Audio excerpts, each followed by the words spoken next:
Hi, Jase. What's up? Hi, Al.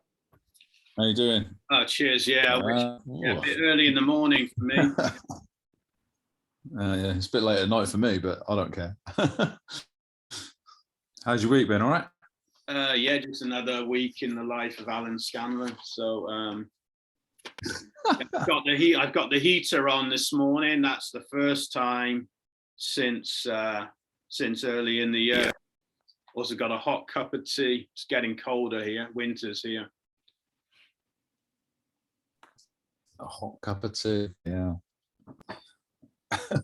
Okay, let's get down to it's getting colder here now. Yeah, let's get down to the football anyway. So, going back to mid last week, England, Hungary, violence at Wembley. Seems to me we're never going to get rid of this problem. It's just, it's always there. It's always going to come back. Well, let's just put that into perspective for a second. Yeah. I'm not. Yeah, don't get me wrong. I'm not saying that England fans are, holier than thou and all that stuff, because you and I both know they're not. But that whole incident at Wembley, that was completely Hungary fans. Yeah. And they were laying in. They were really. I mean, obviously, you don't know the whole story. You don't know who provoked who, but they were really laying in. Yeah. To the stewards and the English police. Yeah. Oh yeah, I'm not pinning that last week on the England fans. I'm just saying in general the problem of violence. We just can't stamp it out. It seems to be for a lot of people who follow the game, or a certain number of the people who follow the game, it seems to be an integral part of going to a game. It's tribal. That's what it is. Yeah, it's tribal. It is creeping in. I know you'll get like the rugby aficionados and everything saying, "Oh, the violence is on the pitch in rugby. You don't get it in the stands." Blah blah blah. But it's creeping in. It's creeping into all the other sports. Oh, really? It's creeping into cricket even. Yeah. It's creeping in. But yeah, it's always there with football, always, as you say. And I think a lot of it is. Football, I think you can argue that it's not as much as a class divide game as it used to be, but I still think it is about a class divide up to a point, and I think I might be controversial when I say that those thugs and idiots and people that cause violence at games and stuff, they are of a certain class, right? Certain class of people, and I know you get the pockets that are slightly different, because sometimes you get the bankers and the whatever that get involved with the thuggery and all that kind of stuff. But on the whole, I would say it's a different class of people that do that sort of stuff. Unfortunately, not one of the better classes of people. and I do think that football is probably the most affordable, even though it's becoming less affordable. I think it's the most affordable sport for those idiots to get involved with, right? And I think they just latch onto it a lot of the time. I don't think, probably a large percentage of them couldn't even give two monkeys about what the actual score of the game is. They just use it as an excuse to go and do whatever they want to do. Yeah. You and I both know, we've met enough of them over the years, genuine football fans. Genuine football fans wouldn't even entertain the idea of doing any of that shit. Yeah. Alien concept to most of the people I've met at football games. So exactly. Yeah, I remember when it could even have been Tebas, who I'm not the greatest fan of, but I remember when Real Madrid came to play in England, and was asked whether he was worried about violence, and he said, well, not from our fans, they're just normal people. I'm not sure whether that's completely true, but I know where he's coming from, and I think that's true, in England too. For most of the people I've ever been to football games with, they're just normal people who've never caused any problem whatsoever, Yeah, it's like going back to the Euro final, Italy and England. Yeah. And the that tried to storm the ground and get in and did get in and all the rest of it. You can be sure as eggs. Those idiots, or most of those idiots, has probably never been to another England game ever, right? Yeah, I would imagine. They were just there because it was the final and all of this kind of stuff. And I got no patience with it. But then when UEFA then come out and slap England with a 2-game ban and 100 and whatever it was as fine, well, okay, yeah, the money's kind of irrelevant because that's nothing really. It's a drop in the ocean, isn't it? Yeah. But when they do that, and yet other countries come out with all that racial abuse and stick and everything else, and that all they get is a "don't do it again," pat on the back kind of thing. And then you come out with all the rhetoric of all the logos at these tournaments, UEFA against racism and all this kind of stuff, Yeah, absolutely. Yeah, I know. Yeah, I was just going to mention that ban. Was one of the games a suspended ban? I don't know. So it's a 1-game stadium for 2 years, yeah, and then maybe a suspended one, and then the fine, as you say. Do you think there's a relationship? Yeah. Do you think there's a relationship with what's happening with politics? So, for example, in the UK, absolutely, yeah, totally. In the UK, but have those fans been emboldened by what's happening politically? So, for example, in the UK, a shift to the right. In Hungary, also a shift to the right. Is there a relationship there? Well, all I'm going to say is look back at the Thatcher years, right? Yeah. You look back at the Thatcher years when that massive shift to the right under Thatcher, the amount of football violence that came to the fore under the Thatcher years. Yeah. We've had this conversation before. Yeah. I think it's absolutely intrinsically linked to whoever is in power at the time. And the best time, people might shoot you down in flames for this, but in recent years, the best time for lack of football violence was under the Blair government. Yeah, I hadn't. Tell me that's a coincidence. Yeah, I hadn't thought about that. Although I gotta say, I'm not a Blairite. No, you don't have to. You don't have to be. You don't have to be a Blairite. But you're looking at a different set of politics altogether. Yeah, a different mood in the country. Yeah. Right. Yeah. Now, whether you like Tony Blair, whether you hate Tony Blair, and even Gordon Brown, the mood of the country in that period was far better, I think, for the working class. We talk again. We link it with the class, with the people that are likely to do that football violence thing, right? The mood was far better. And there was a feel-good factor about it.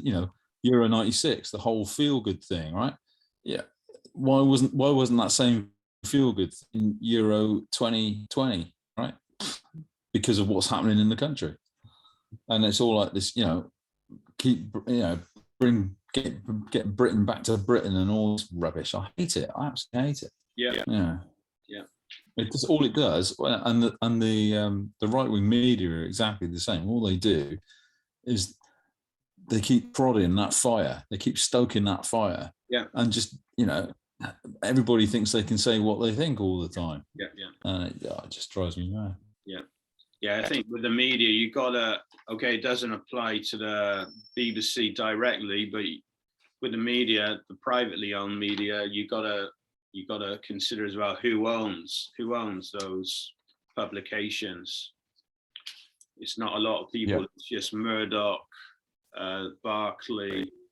Can't remember off the top of my head the other ones, but anyway. Well, I'll tell you who owns BBC. I'll tell you who owns the BBC. Yes, it's the Reading Tory Party, mate. Yeah, absolutely. Okay, few stories in the newspapers. Well, online, to be honest, because I don't read the newspapers, but about Raheem Sterling considering moving on to places like Real Madrid. Not sure, but it sounds to me like he's putting a few feelers out, and maybe he's a little bit unhappy and not getting more game time at City. He hasn't been starting that regularly, although he did on Saturday. I've got to say, mate, you've just broken our record. Yeah, That's the quickest. That's the quickest mention of City ever. Yeah, I know. Yeah, yeah, it's on my list. Sorry, it's in date order. These things I wrote down during the week. So I'm just teasing you, mate. Yeah, I know. Yeah, so yeah, I know. There's obviously a City bias and a little bit of Liverpool too, with it Cheltenham thrown in as well. So right, yeah. yeah. So what do you think? It's just papers making it up, or do you think there's a bit of truth in it?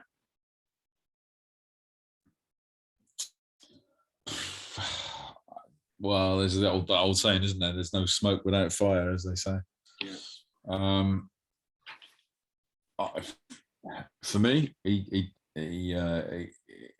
doesn't look settled at the moment. Yeah. Yeah, I don't think he's playing well personally. We talked about this before. I don't think he's played well for a couple of years. Although Gareth Southgate. You know what, controversially, I don't think he played well for England either, but there we go. Yeah, I think he got lucky in the Euro. Yeah, I think publicly Southgate and Guardiola have been supporting him. I'm not convinced they're that happy behind the scenes. But I mean, he has been a regular starter for England. But as I say, for City, he's gone down the pecking order. As I was saying as well, I just think the style of play with this team now is different to the style of play when Guardiola first arrived and they had Sane on the other side. But actually, Sterling seems to come over more to where Sane used to play, although they did use the switch. But as I said before, it was kind of breakneck football, end to end, up and down, where there's not so much of that up and down. Now it's kind of like very much more patient build up, which I don't think suits him. No, I'm not even sure. I'm not even sure that he can play in the same team as Jack Grealish, to be honest. Yeah. But anyway, Guardiola said, anyone who's not happy, you can go. I mean, that's the way he is. So yeah, that's the way I'd be as well. Yeah. So anyway, I was watching the Burnley game. City were playing Burnley on Saturday, but I was keeping an eye on some of the other scores, as you do. So Aston Villa 2, Wolves 0, with not long to go. Then I saw 2-2, and then I saw the headline: last kick of the game winner, which. So, and then I saw the following day, I was watching the highlights, and the players, the supporters were going absolutely bonkers, as you do. For me, those are the best moments, the end of game turnarounds. So I was just trying to think back of, in my experience. Yeah, so that's what I was going to come on to. Of course, the Manchester United, Bayern Munich is a famous one, but we're not supporters of Manchester United, so it doesn't resonate as some other scores I'm going to reel off, although the first one won't mean that much to you. But I remember back in the 80s when I lived in Sligo, so I used to go and watch Sligo Rovers play on the Sundays for the home games. And a certain Paul McGrath used to play for St. Patrick's Athletic, who are a Dublin team. I know. I think he was playing in that game, and I remember he got some racial abuse from a guy who was in my class. I remember at the end of that game, and but Sligo were losing. They were losing 1-0. It must have been into injury time, maybe a minute or before, and they ended up winning 2-1. And the feeling's fantastic. Then, as you were just referring to, a famous one, we were both there, stood next to each other. Yeah, we were stood. We were initially sat. Yeah. We were sat, and then we were stood, because and it was a very important game, top of the table clash with Rushden, both vying to win was it? I can't even remember. Was it the conference then? What was it called then? I can't even remember. Was it? Yeah, it was. Yeah, it was the conference. Yeah. Yeah, and Vauxhall Conference. Vauxhall Conference, and Brian Talbot was the Rushden manager, and I think they were probably. It was the nationwide conference back then. Okay, and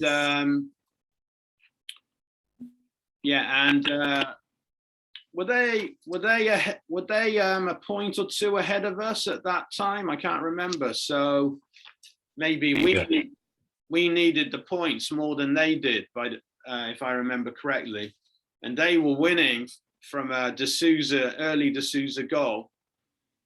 Ex-Cheltenham player.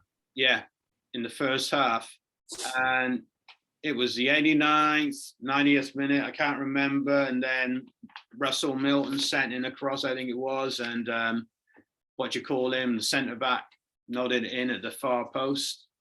Freeman. Mark Freeman, in what looked like a well-rehearsed routine. And we thought, 1-1. I think we would have taken that, I think. So, and... It wasn't Milton, was it? It was, wasn't it John Brough launched a hoof it up the field? That was for the winner, but for the equaliser, I think it was a Russell Milton cross. And we would have both taken that. Right. And, you're thinking, well, the game's over. And lo and behold, almost straight from the kickoff, as you say, a John Brough hoof. Not a lot of culture about the pass, just a hoof. And it lands. Who was it? It landed to, I can't remember. Grayson, right? Sorry? Grayson, right? Well, Grayson knocked it in. Right? Grayson knocked it in, but there was somebody on the right, wasn't there? Who? Oh, no. I think it was Bocker that hoofed it forward, and John Brough was the guy that shanked it across the goal mouth. Yeah, there wasn't a lot of. I'm pretty sure he shanked it. Yeah, no. He did. It was just like one of those ones where it falls nicely, but unintentionally. It was like fate, destiny, and I'm pretty sure it was Bruffy that shanked it. Yeah. Yeah, and the ecstasy of that moment will remain. I can still feel it now. Another one. Okay. So another one for me personally was, of course, 2012 when City were losing 2-1, and it's the final game. Yeah. I think it was the last game to finish. Yeah. I think it was the last game to finish of the season as well, and City losing 2-1, and Cuba were down to 10 men as well. And they needed to stay up, and what you call him? The Italian, for QPR? No, the Italian guy for City. I can't even remember his name. Well, what's going on here? So anyway, he had a header and to make it 2-2, and Paddy, what's his face? Paddy Kenny, he saved it. And you thought, well, that's it. They can't even get the equaliser now, let alone another one. And what happens? They get the second goal, and then Aguero, of course, scores the 3-2. That was just another unbelievable moment of ecstasy. And then I can understand how the Wolves fans felt on Saturday. How about in your experience? Are there any other ones? Or well, obviously, Cheltenham Rushden. Yeah, I don't mean like, of course, a comeback would be Liverpool in Istanbul, but that's a comeback. Talking more about the end of game turnaround. Any other examples? I think no. Yeah, the Istanbul was a comeback. But for me, the turnaround was turning over a 3-0 deficit against Barcelona to win 4-0. That got a goal by Origi, that corner by Trent Alexander-Arnold. I don't think I'll ever forget that as long as I live, to be honest. Particularly as my son had said to me before the game. He'd said to me, stick 20 quid on Liverpool winning 4-0. I went, don't be stupid, you're wasting your money. And he never lets me live it down. So I think the odds would have been quite astonishing. Yeah, that's a comeback. I put that in the comeback category. Another one in the comeback category was City in the FA Cup at Tottenham. 3-0 down at half-time.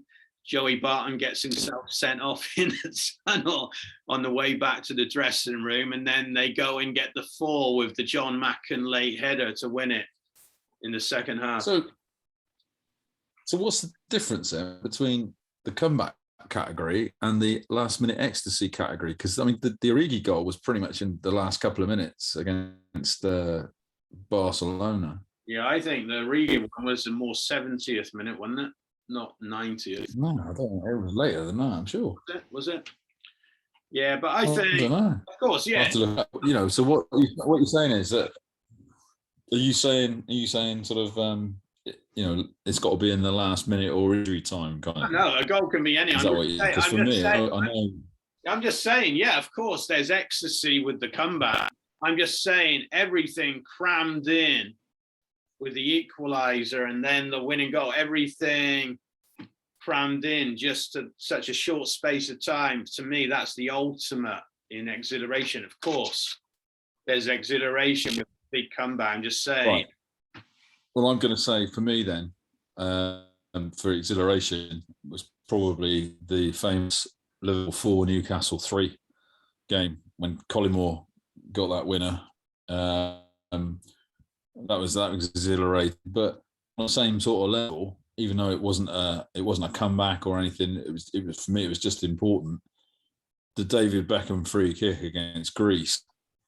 You knew England were on their bloody chin straps, mate. And then Beckham steps up, and you're thinking, if anybody in the world at that moment in time, anybody in the world can score this free kick, you knew it was David Beckham. And he's just stood there, and it's at Old Trafford, and you're thinking, go on, just do it, all right. And when that ball hit the back of that net, that was the Roy of the Rovers moment in my life, without a shadow of a doubt. Yeah, that was a fantastic goal. Yeah, no doubt. Yeah. The equaliser, if it does the business, of course, it can be just as important as the winner. Yeah, you're right. Yeah. Okay. So going back, just one more. Going back further, when I was a kid. Yeah. When I was a kid, not being a massive fan of Man United. Yeah. The Alan Sunderland goal in the '79 Cup final. That was another great moment, I have to say. Yeah, to be honest, I wasn't an Arsenal fan either, but not. It was alright, but yeah, anybody but Man United. Yeah, I understand what you mean. Yeah, that was the 3-2 '78, I think it was. Arsenal 2-0 up, seemingly on the way to victory. United got 2 goals. Yeah. Was it in the 80th minute? 80 something or other. Yeah, and that was in the days where you didn't get like 96, 97, 98 minutes. You had like 91, 92 if you were lucky. And then, that's when Alan Sunderland scored. But obviously, again, another great moment was Coventry City beating Tottenham in the final as well. Yeah. Yes, just mentioning that, you're talking about the 96, 97, 98 minute. I've been noticing in a lot of Cheltenham games, there are a lot of games that go into the 96, the 97, 98 minute. Is that, generally speaking, in the lower leagues, or is it something peculiar to Cheltenham? I think, personally, I seem to notice it more with Cheltenham, only because I think they do tend to concede in those minutes, right? And it's like Cheltenham. I've said it for the last couple of seasons. Even when they won a championship, I still would say, if it creeps over the 90 minutes, Cheltenham have switched off. They're like a 90-minute team.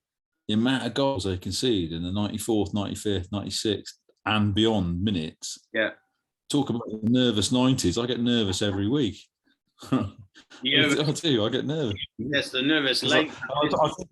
I think it's because I notice it more because it's my team. I'm sure it happens to every team, but Yeah. I think I notice it more because it's my team. You know? Yeah, in our case, it's the nervous late 90s, isn't it? Yeah, I was watching. So the City game had finished, and I was looking at the Cheltenham scoreline. Cheltenham winning 1-0 in 96 minutes. It was the game's still not over. You know. Yeah. Yeah. Okay. Good win. Good win against Accrington. Yeah. We come on to that in a second. Yeah. So. Sorry. Jumping the gun. That's all right. So yeah. Anyway, moving on to Saturday. So FA Cup time. It was the fourth qualifying round. So we've been following a few teams. Every team we've been following have lost, I think. So anyway, Hastings. Hastings. I can't remember who they beat. So anyway, Chippenham. Didn't they beat Chippenham? So who beat Poole? So actually, Hastings lost in the FA Cup on Saturday at Maidenhead. So I've never been to Maidenhead either, but I noticed Maidenhead are in the National League these days. And who's them? Do you know who their manager is? No, I don't. Yeah, the manager is Alan Devonshire, believe it or not. Oh, really? Bloody hell. Yeah. So they're in the first round of the FA Cup, and who have they got? I can't remember who they got. Just trying to look up now. Yeah. FA Cup.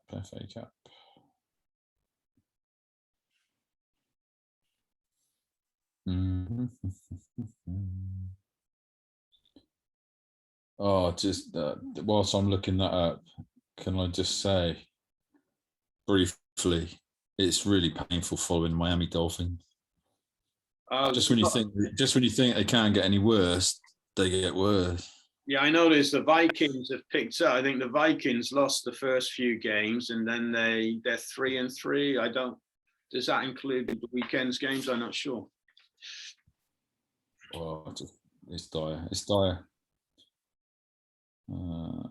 Dire being a Miami Dolphins fan. The draw seems to have disappeared from my phone. Bear with me.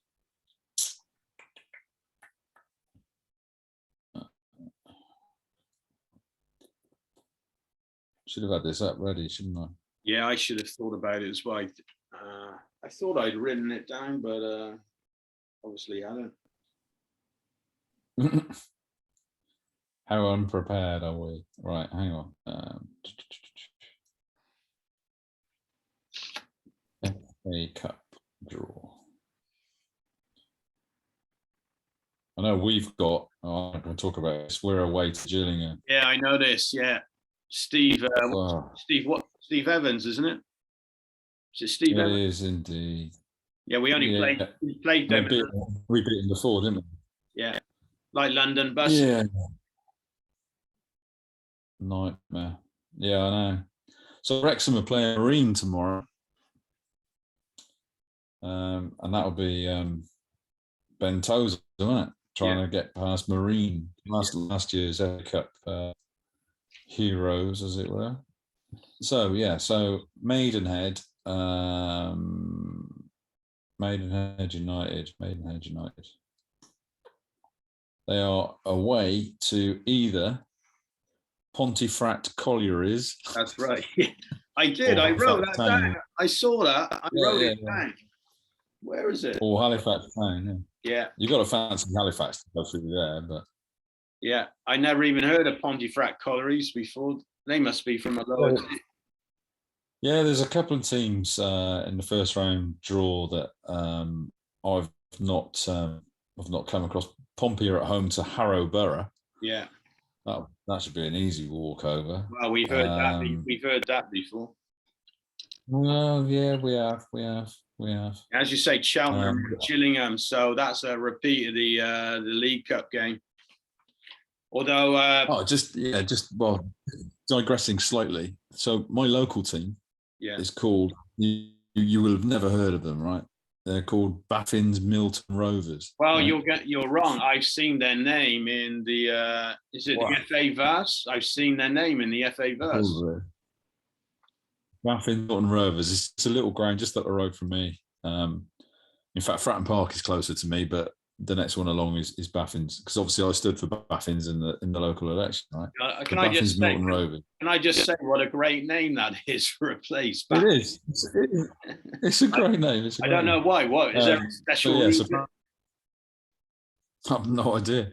I know that there's a pond in the middle of the sort of the Baffin's constituency, which is called Baffin's Pond. So I don't know whether it's named after the pond, or I should know, but I don't. Yeah. Anyway, what I was going to say was I drove past there. I drove past the entrance to the ground. I drive past it every day because I have to go past it to get home.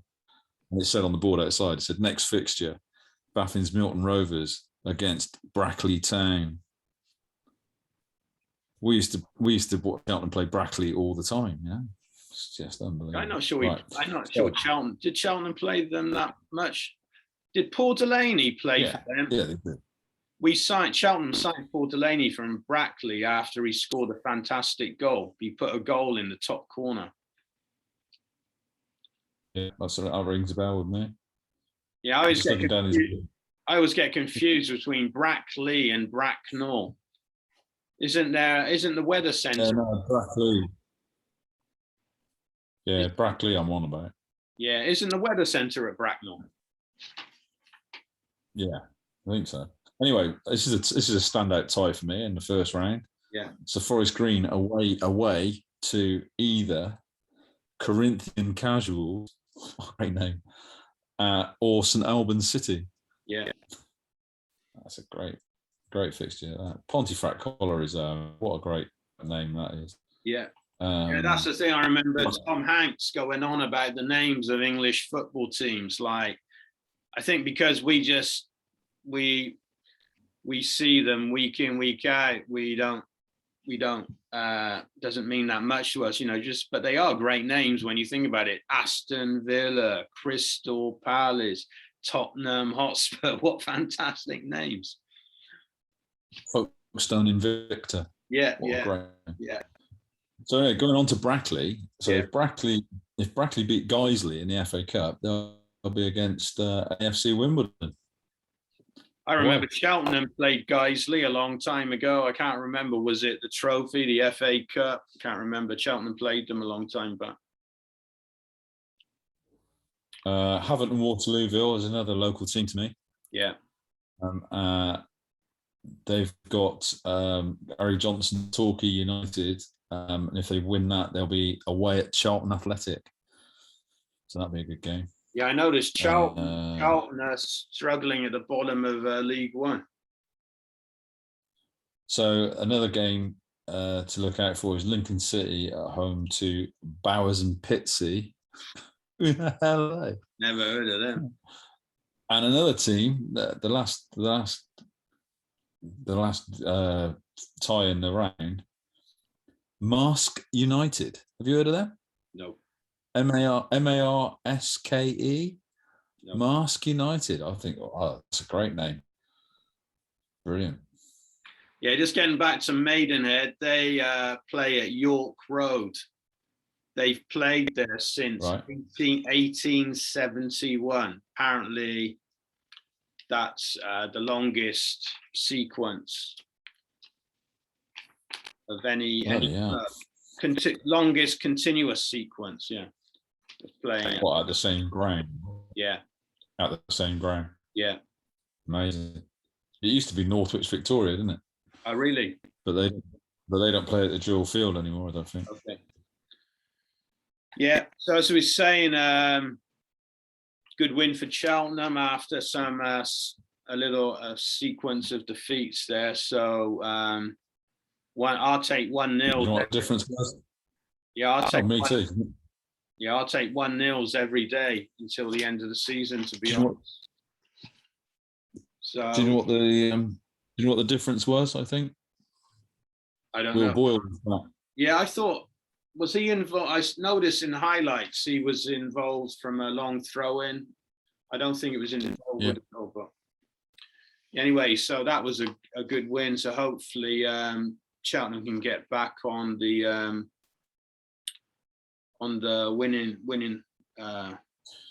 winning front. Yeah, a tough game tomorrow night. Though. Yeah, and who are they playing tomorrow? Morecombe at home. In my case today, yeah, Morecombe. Morecombe near the top of the table, are they? They're doing all right, yeah. Closer to it than we are. Yeah, well, I'm not expecting Cheltenham to go up. I'll be just happy. Okay, if we could get into contention, I'd be happy. But just consolidating a place in League One, I'll be happy with.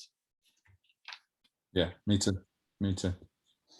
Okay, so let's talk about some of the other games then. So is it Youri Tielemans, the Leicester midfielder? He scored a cracker against Chelsea in the FA Cup after a Leicester player had fouled the Chelsea player. But did he mean it? Yeah. Oh, you predicted my question. Yeah, I personally think he did mean it. So, what are your thoughts? Did he mean that goal, or was it a cross?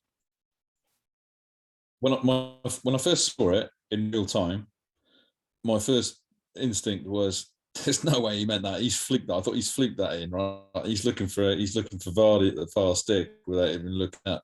And I saw it from the reverse angle from behind the goal.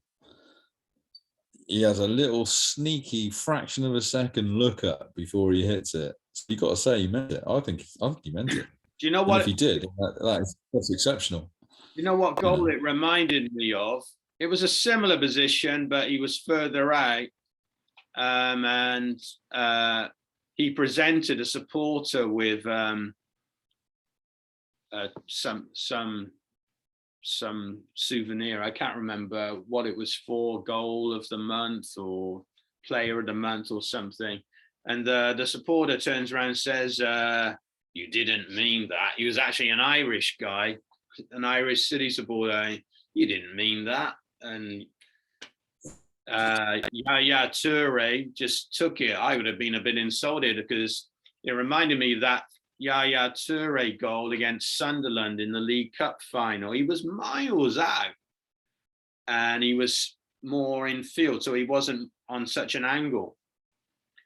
And it was very similar. But in that Sunderland game, the goalkeeper was stood on the line and he still managed to chip it into the... It reminded me of that goal. I think he meant it personally. I saw Dennis Bergkamp score one very similar for Holland. Yeah. I can't remember who it was against, but it almost looked like he was, as the ball came to him, it almost looked like he was almost stubbing the ground with his toe. Yeah. Other than actually striking the ball. And the ball almost kind of in slow motion. It wasn't slow motion, but it looked like slow motion. It almost looked like the ball kind of rolled up his leg and then looked off over into the far stick. I can't remember who it was, but I remember the keeper just watching it go over him, like rooted to the spot. Yeah, rings about. That's not a word. That's not a word I've heard for a while. Is stub your toe. Ray Stubbs, yeah. So anyway, I've had a few toe stubs in the past. Yeah, not finished with that United Leicester game. I also thought the Vardy goal was a fantastic goal, and similar question. Yeah, goal of the season. Similar goal of the season. Similar question. I think it was intentional. He intentionally sliced it. I think. Well, I don't know whether you can say he intentionally sliced. He certainly went for goal. That's for sure. I think he intentionally sliced it like that to take it away from the goalkeeper. In my view. Well, I mean, if he did, then that is a magnificent strike. In as much as you won't see a better strike this season, I don't think. If he meant it, you won't see a better strike. Yeah, I mean, because that's again. I was going to say again, you just got to look at his body shape and his body language. He absolutely meant to go for goal all day long. But the great thing about it was he didn't take a touch. It was a first time hit. Yeah, I think that's very difficult to hit. The ball's coming across like that, hit across the ball. To kind of hit it the other way like that. That's a very difficult skill. Yeah. But I also thought the pass to him was an amazing bit of skill as well. A flick with the outside of the boot. Yeah. It just went through the United defence like a hot knife through butter. It was brilliant. Because actually, I love that. Yeah, I'm sorry about the City connection, but that goal, it was a different kind of goal, but it reminds me of the Company goal against Leicester, funnily enough. Oh.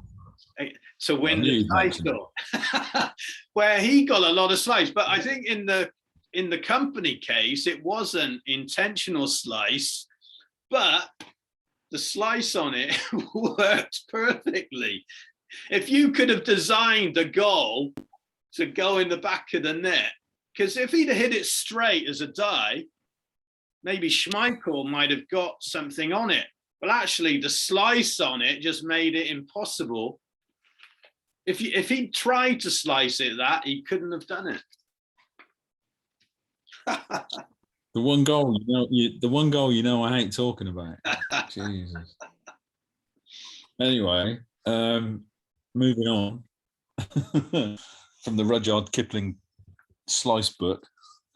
I thought that watching that Leicester attitude against Man United was brilliant, because obviously when Rashford come on and equalised to make it, Desmond, I thought, oh wow, this is like bloody Leicester played really well, and typical Man United played dire, and they're going to get something out of this game. And then Leicester just kick off, and they're like, "You ain't having that." I loved it. I absolutely loved it.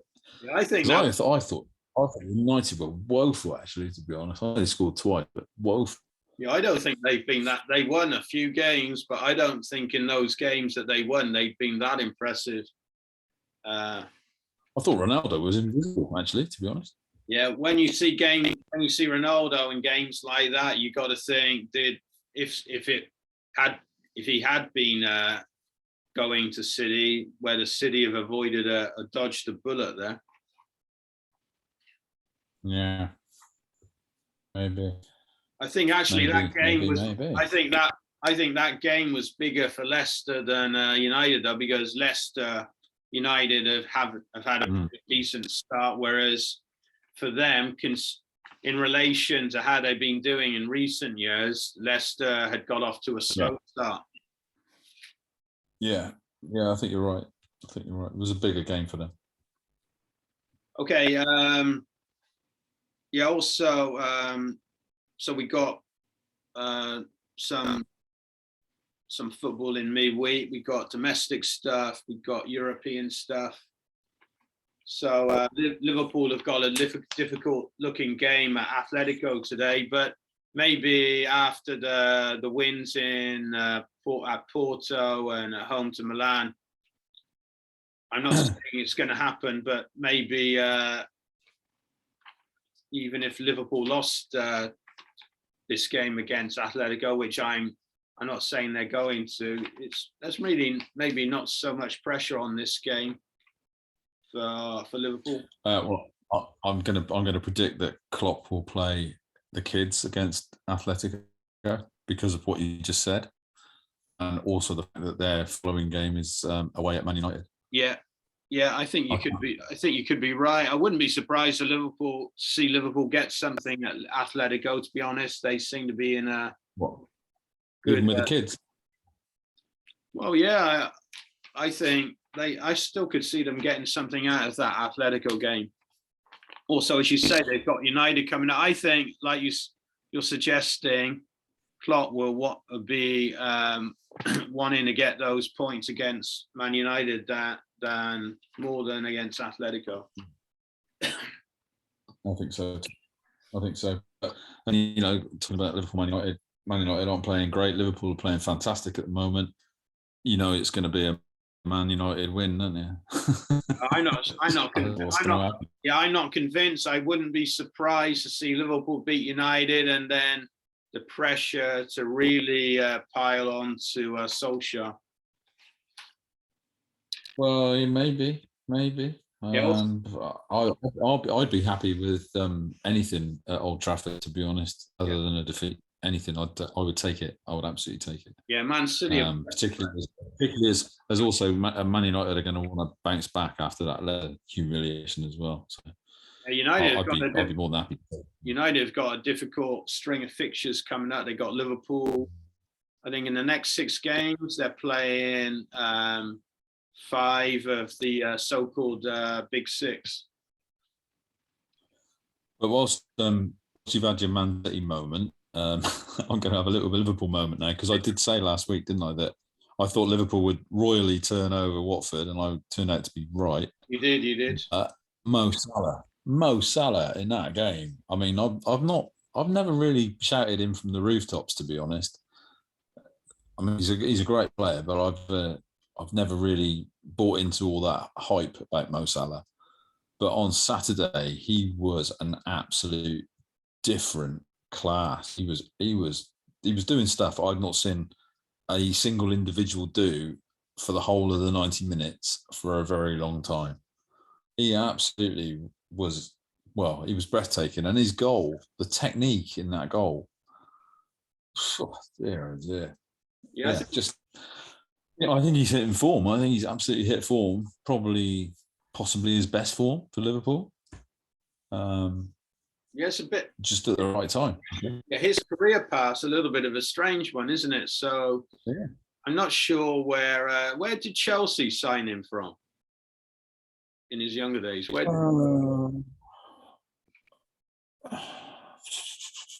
I'm not sure. I did know. I can't remember. I'm going to look it up. Anyway, it's a bit of a strange path, because for a while he went under the radar. So, of course, he went. Well, he wasn't. Yeah, he wasn't great at Chelsea, was he? That's the thing. Yeah, well, they let go of him. Did he go to Fiorentina because Micah Richards? Fiorentina. Yeah, but that was after Chelsea, I think. So before Chelsea, I don't know where he was before Chelsea.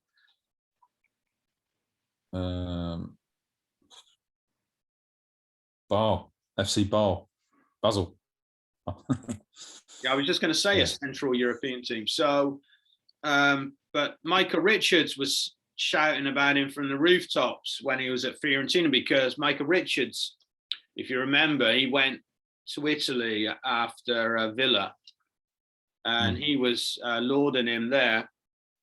I think from Fiorentina, he went to Roma, and then his career seemed to regain momentum.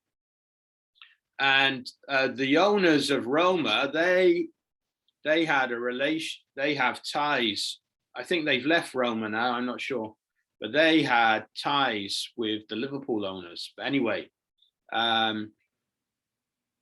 his career seemed to regain momentum at Roma, and I think Alisson was there, wasn't he, as well, at Roma?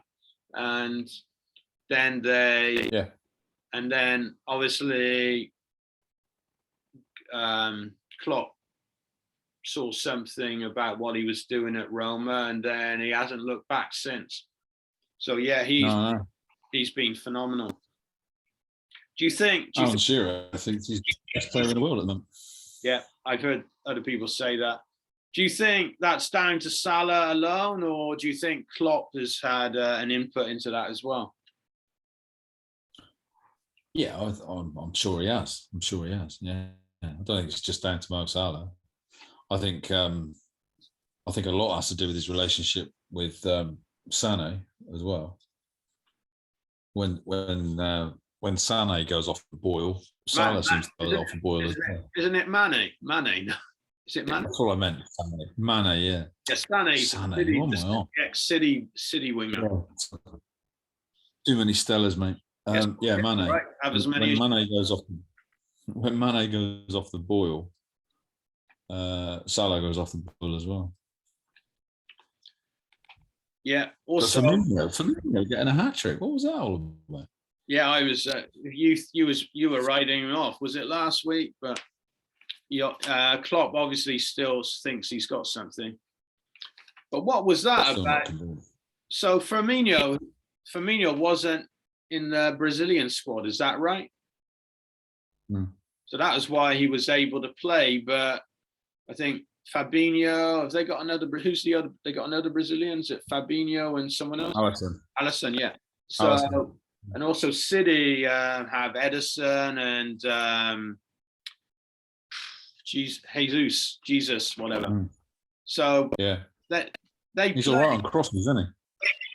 Yeah, he's getting better. He's getting better. Although let's forget that one against Liverpool. So, but actually, Brazil were playing on bloody Friday morning, weren't they? So, some game. I don't think it was. Was it a friendly game against Uruguay? I don't know. So, I don't know. I know some geezer for Chelsea played. Was it for Chelsea? I can't remember.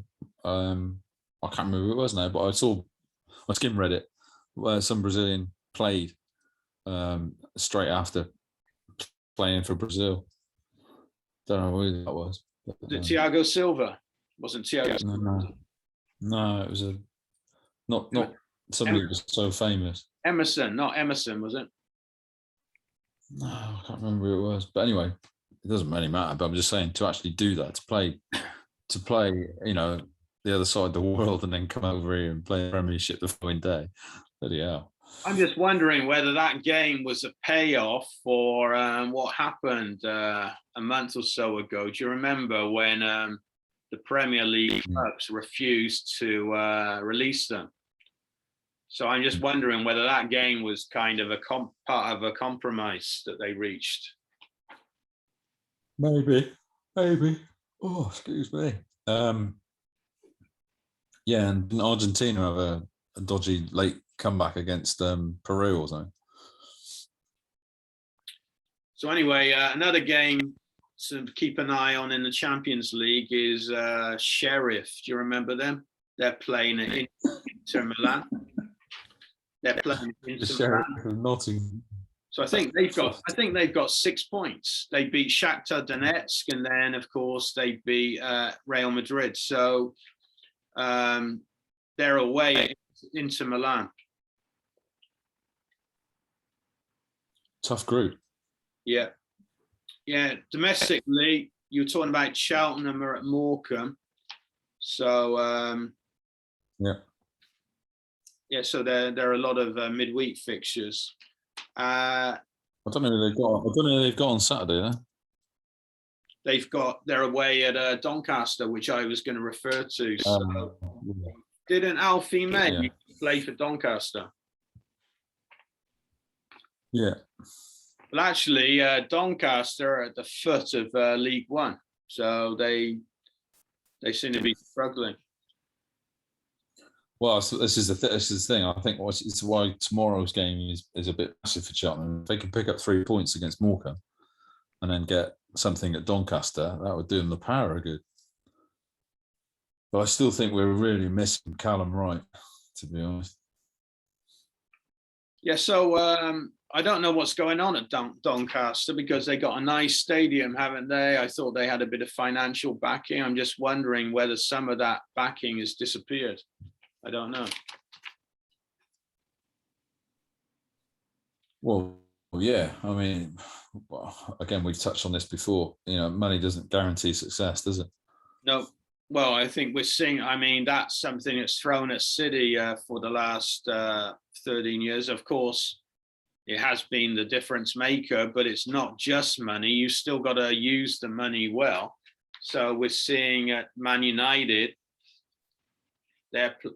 they spent a lot of money in the last Chelsea spent a lot of money as well.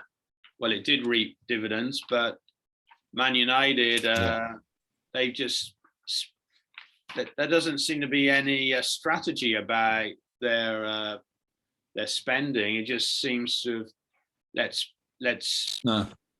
buy, whoever's available and also stop them signing for somebody else. It'll be interesting to see what happens at Newcastle, because I think they've got a bit of a double-edged sword at the moment going on, because they've got all this money now with the Saudi takeover. Yeah. And I've said to you before, it's still Newcastle, and they've still got to attract the world's best to compete, right? I can't see the world's best to go to the northeast of England, but that's another thing. But I think the other key thing is if they try and sign anybody, in the before January transfer window, for example, I don't think, unless something miraculously happens with the current Newcastle team at the moment, gets them away the relegation zone, I can't see big name players wanting to gamble going to a Premiership club that could potentially drop into the Championship, right? So I'm thinking what they're going to have to do, they're going to have to be really smart in the loan market and get players in on loan that maybe want to go into the shop window, if you like, that are maybe not getting in, decent players that are not getting in at other big clubs, not necessarily abroad, maybe even, for example, the Rigis of this world who don't get into the first team kind of thing. I think they've got. I think what they've got to do is play the loan market and play it very clever. Yeah. So I think we got to consider the timing of the takeover. So it wasn't down. It wasn't down to the investors. I think it was down to the politics and all that they couldn't get their hands on the club until the other day. So yeah, it's bad timing. If you remember, I'm not sure you remember, but when Mansour took over Man City, they take over on the last day of the transfer window. They managed to get something like that. So I think the Newcastle owners taking over after the transfer window has closed is not such a is a negative. So when Mansour took over City, they signed Robinho. Yeah. They signed Robinho. Okay, one player isn't going to change everything, but just the symbolism of him signing, I think it made a difference. And although he didn't set the world alight at City, he still had some good moments. So I think that Robinho, I think that Robinho signing started the ball rolling immediately. So what, like you're saying, what I think also. Go on. Yeah, no, go on. No, I was just going to say the other thing to think about as well is that if you've got top clubs in Europe, for example, that have got fringe players that maybe want to move on or whatever, they know Newcastle have got money now, so they're going to drive bargains as well. They're going to make it actually quite difficult for Newcastle to sign players. But I wouldn't mind betting. I wouldn't mind sticking my neck out on the block here and saying that Newcastle's first big signing will be Harry Kane. Yeah, well, I mean, I'm not going to say you're wrong. Yeah, let's just wait and see. But the thing is, the only way that Newcastle fans are going to get any kind of patience or not be restless, because at the moment, obviously, Newcastle fans are like, we've got all this money, who can we get? And I don't think there's going to be a surge of players going to Newcastle, but I think they will need to make a significant signing just to shut the fans up, to be honest. Well, and I can see Harry Kane because he wants to leave Tottenham, doesn't he? Well, as you know, the transfer window, the next transfer window is not until January. So Newcastle will want to be still in the hunt for survival in January. So what do they do? I mean, I think they're probably, what they're going to do is they're going to see how Bruce does. How's he doing? Is he keeping the club ticking over, or is he just bringing them down? So I think he will stay in a job as long as they're just manage to keep their heads above water. But if they're sort of looking in a precarious situation, then he'll be gone. But even if he keeps them keeps their head above water, come January, if they're looking to sign players, then I think they will be also bringing in a new manager. But I think for the time being, they'll just wait, a little bit like Man City did with Mark Hughes. But I think come January, we'll be seeing things happening, but maybe not so much before then. Yeah, I reckon. Personally, I think Mourinho will go there, and I think his first signing will be Harry Kane. I'm gonna put that out there now. Yeah. I think we talked about it last week. I would say, it was. I said Andrea Conte last. Andrea Conte is Conte as well, not Conte. So I think it's Conte, and it's Antonio. Is it Antonio Conte, not Andrea Conte? I think we both kind of got it wrong there. Yeah, actually, here it is. I wrote it down. Pontefract Collieries or Halifax Town versus Maidenhead United. Halifax Town, yeah. He's playing for them. You know he's playing for them, don't you? Halifax Town. Who's playing for them? Billy Waters, isn't it? Billy who? Billy Waters. The name rings a bell. Is he an ex-Cheltenham player? I can't remember. Hey, got a hat full of goals for Cheltenham, yeah. Right, yeah, I remember. So actually, my wife, so he was playing for Cheltenham in 2000, just 3 or 4 years ago, I think. Is that right? Hmm. So my wife saw him, and he was her favourite player. I think there you go. I think he scored. He's kind of a diminutive-looking guy. Is that right? Very short. Very short. Yeah. And he actually left. He left the club that season and went. I can't remember where he went. Another team in League 1 or 2. Can't remember. Yeah. So actually, he was her favourite player. Yeah. So the FA Cup was last Saturday. So this Saturday, we're talking about the rotations. You have the Vase, the Trophy, the FA Cup. So this Saturday, it reverts to the FA Vase. So I was trying to remember who we were following from earlier on, but I know this Main Road. There's a club called Main Road. So they'd advanced from the first qualifying round. So in the FA Vase, you have the first round proper, but you also have preliminary rounds. So there are 2 preliminary rounds, which Main Road had won. I think they'd won in the first preliminary round. But anyway, they lost to Goole. So in the last round, they lost to Goole 4-0. So this weekend, Goole are playing away at Winterton Rangers. So do you know anything about Winterton or Goole? Have you ever been to Goole? Goole is one of those places I've never been to, never been near. It always reminds me of the Hammer film, The Ghoul, with Pete Cushing in it. Do they play on Halloween? Yeah, so I was just looking at it on Google. It's kind of between Hull and York, I think. My granddad always gets a mention, doesn't he? I remember him reading out the football scores to me once, and I remember him saying Ghoulie Town because he thought that's how it was pronounced. Yeah, that's like my dad. That's like my dad in Thierry Henry. Yeah. Thierry Henry. Yeah.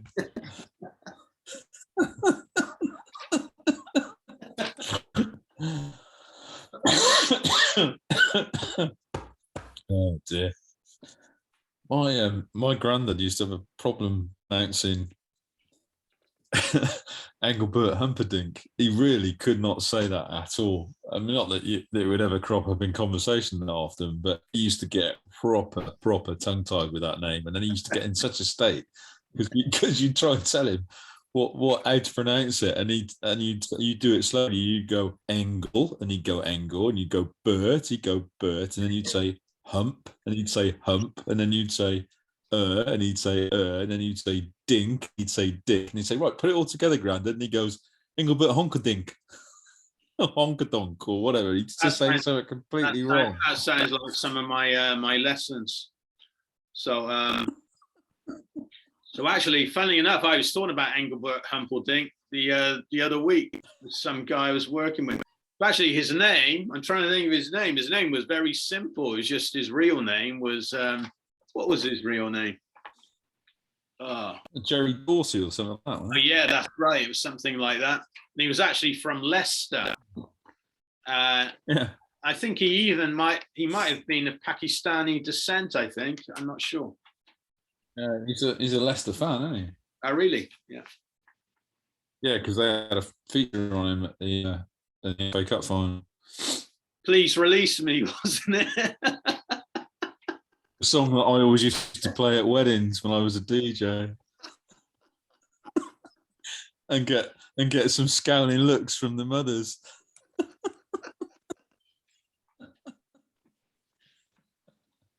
Who did you play it for? Who did you play it for? The bride or the bridegroom, or both?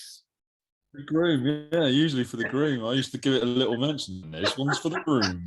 Please release me, let me go. Yeah, I used to get evil looks from the mothers-in-law, you know. Okay, let's look at some table positions. Bottom of the Premier League, Norwich on 2 points. So I think they got a 0-0 draw at Brighton the other day. Bottom of the Championship, Derby, they lost some points because of FFP. Bottom of League One, Doncaster, and just shows how things can change. I remember were they in the Championship? They won League One. What's his face? Who's at Sheffield United? The striker, Billy. We were talking about Billy Sharp, isn't it? So Billy Sharp used to play for Scunthorpe. He scored a load of goals for Scunthorpe, who are now at the foot of League Two. Yes, losing at home Forest Green at the weekend, who are flying high at the top. Also, I think Graham. Why am I forgetting all these names? Who's Graham Taylor? So Graham Taylor was the manager at Scunthorpe. That's where he made his name. Did he make his name at Scunthorpe or Lincoln? I think he managed Scunthorpe. Lincoln. I think he might have. Yeah, he did manage Scunthorpe. He did manage Scunthorpe, but he made his name at Lincoln. Yeah. Okay. I think also John Ward may have been his assistant. John Ward was Graham Taylor's assistant at Scunthorpe and Lincoln, I think. So I think that's how John Ward made his name as well. He was assistant to Graham Taylor. National League. At the bottom of the National League, again, things can change. Dover, they were challenging for Football League entry the other year. Another name at the bottom of National League North, Southport. So Cheltenham beat Southport, of course, in the FA Trophy final. Also, Southport. Ex-league. That's right. Yeah, did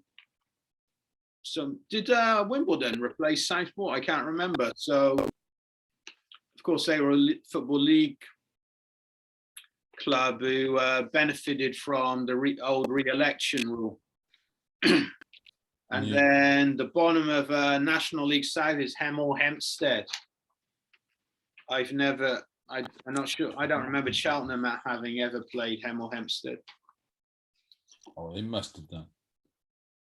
I don't remember Cheltenham ever playing Hemel Hempstead. I'm not sure.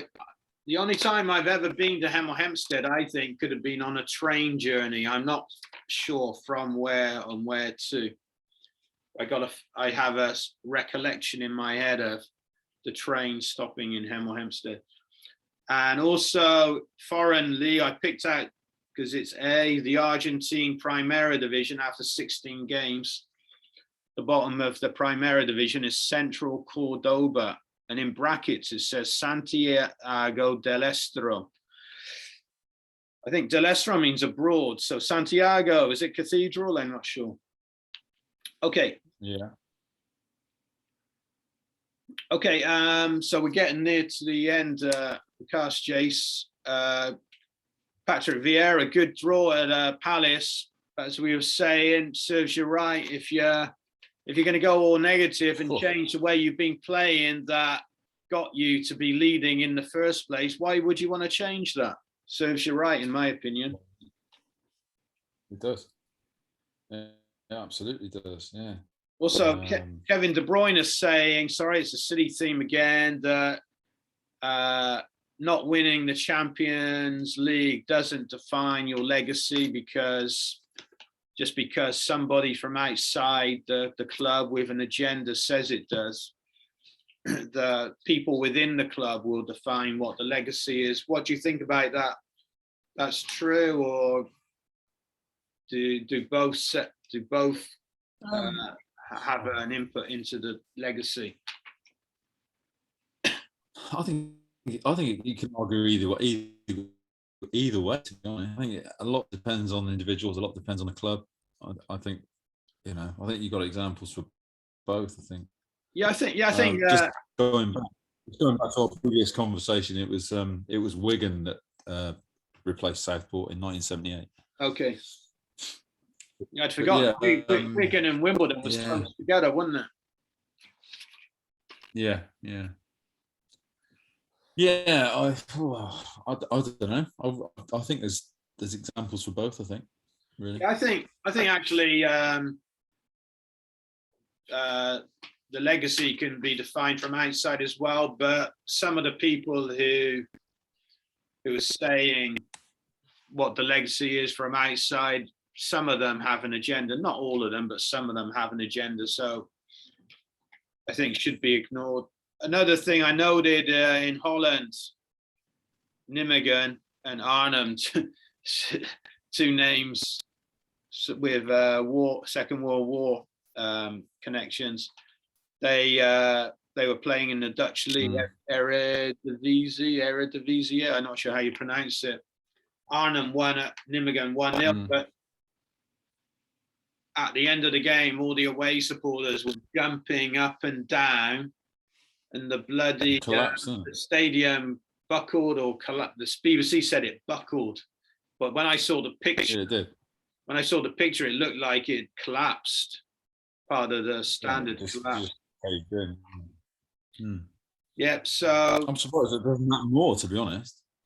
Yeah, I think safety is something we take for granted, I think, and we shouldn't, because before you think, you want to be proactive rather than reactive with these things, as we've seen with the fire at Bradford, for example. Yeah, I've been in a few. I won't name venues for legal reasons, obviously, but I've been in a few venues in my time at various different sporting events, not just football, where they've had temporary stands built, and it's it's literally acres and acres of scaffolding, right? Yeah.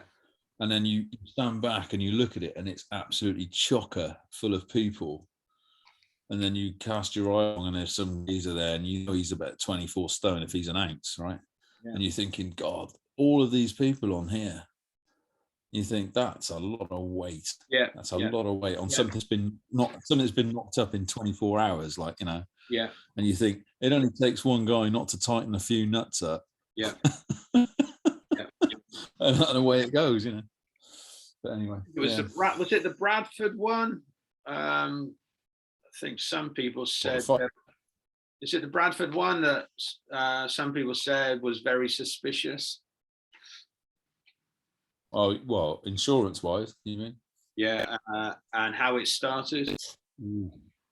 Can't say that. Can't say that. That's a bit of a that's slanderous, isn't it? Slander is spoken in libel. I'm not saying. I'm just saying it's reported. It was. Yeah, but I'm saying you don't want to get accused of it.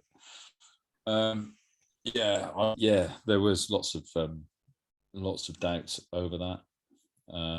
But I guess with any kind of disaster at any sporting event, when people lose their lives, they're always going to look to blame somebody or something.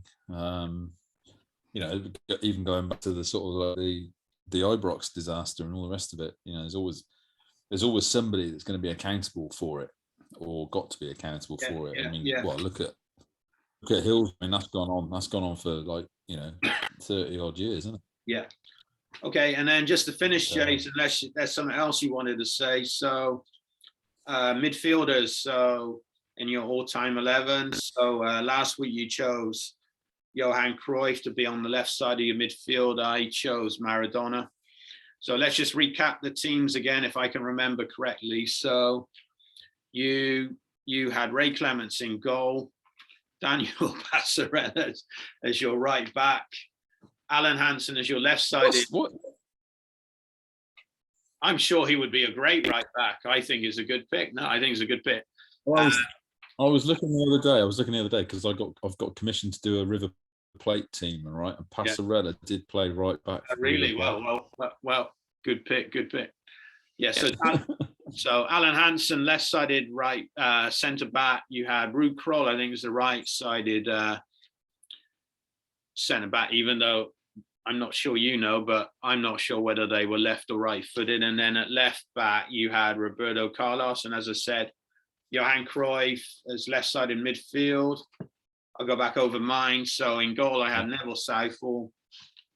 Cafu as right back. Desai is right-sided centre-back. Left, Franz Beckenbauer as left-sided centre-back, and Maldini as left-back. In midfield, I had Maradona. So have you thought about another midfielder? Right side. Yeah, I haven't, to be honest. Right, I gotta think now. So, well, I would. I mean, there's midfield. I mean, it's a plethora, isn't it? It's a plethora of talented players over the years, and some of them would have played in the middle and then drifted out to the right or drifted out to the left, or it's how you class. That's right. What are you going to class? What are you going to class as a right-sided midfielder? That's right. Yeah. Yeah. I mean, it doesn't. It doesn't have to be where they actually played. It could be where you would put them. Well, basing it on how I used to line up all of my fantasy teams when I was a kid, for me, the right-sided midfielder always had to have the number 7 shirt, right? That was me. That was Stonewall. You were a right-sided midfielder, you had the number 7 shirt. If you were left-sided, you had the number 11 shirt. Well, for me, number 7 would be right wing. Right-sided midfield for me would be probably number 8. Okay, well, yeah, but for me, when I always used to play 4-4-2 and stuff, right wing was right midfield. Okay. So I'm going to say George Best. Okay. Yeah. Okay. For me, I would have him as a winger. I mean, he'd be in contention for one of my wingers. So, yeah. But I'm going 4-4-2. So he'd be on the right-hand side, but playing sort of right wing midfield. Yeah, I'm trying to think who I would have in midfield with Maradona, and I'm struggling. So Platini, Zidane. Yeah, I'm struggling to think who I'd have in midfield. I'm probably forgetting about a lot of. I already know who I'm going to have in the centre. Yeah, can you give me a few names to think of? I can't even think of who would I have in. And it's very Eurocentric, isn't it? I mean, we're probably forgetting a load of people, good midfielders from South America, Asia, or Africa as well. So. Oh yeah, I mean, it depends. I think it all depends on how you're going to have your midfield. You're going to have like a midfield three. Yeah. With a old fashioned number 9 Yeah. and then 2 wingers. Yeah. Again, like, are you going as your wingers as like forwards, or are you having right sided or left sided midfielders kind of thing? Yeah. I think it depends on what you would play. If you just, I would always go 4-4-2, and that's what I would do. But I would have my right sided midfielders acting as wingers, if you like, 2 central midfielders as inside right and inside left, as they used to be called. Yeah. That's what I would have. I think. I think I'm going down more the Rinus Mikkels path of just having 11 players, and I think what you're suggesting, not being restricted, sort of have the straight jacket of some formation. Yeah. So I'm just looking down some names now. So Zidane. Gascoigne's got to be in there. Sorry? Gascoigne's got to be in there at his peak, surely, somewhere. Yeah.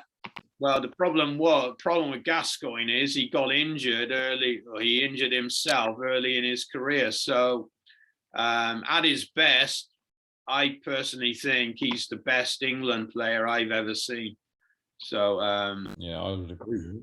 I would absolutely agree with that. Certainly the best England player I've ever seen live, anyway. Yeah, to me, what a waste. But because his character was like that, I think that's why he was such a great player as well. It was part of who he was. Just that being crazy was why he was such a fantastic player. But what a waste. I'm not a fan of this guy either. But when he was at his peak, Glenn Hoddle was just sublime. Yeah. As well. Yeah. Yeah, I'm not sure about that. I'm gonna, if you don't mind, I'm gonna just leave that, and I'll come up with two for the next time. So next time we think of I know you've chosen George Best. Let's go for a right winger next time, and I'll come up with a midfielder and a right winger. Okay. Yeah. Okay. So let's call it a day there, Jase. I got to go to work. Yeah, I can't be with you next Monday. Yeah. But, okay, so we'll do it again in 2 weeks. Okay. Okay, mate. Look forward to it. Okay, cheers. See you, mate. Ta-ra.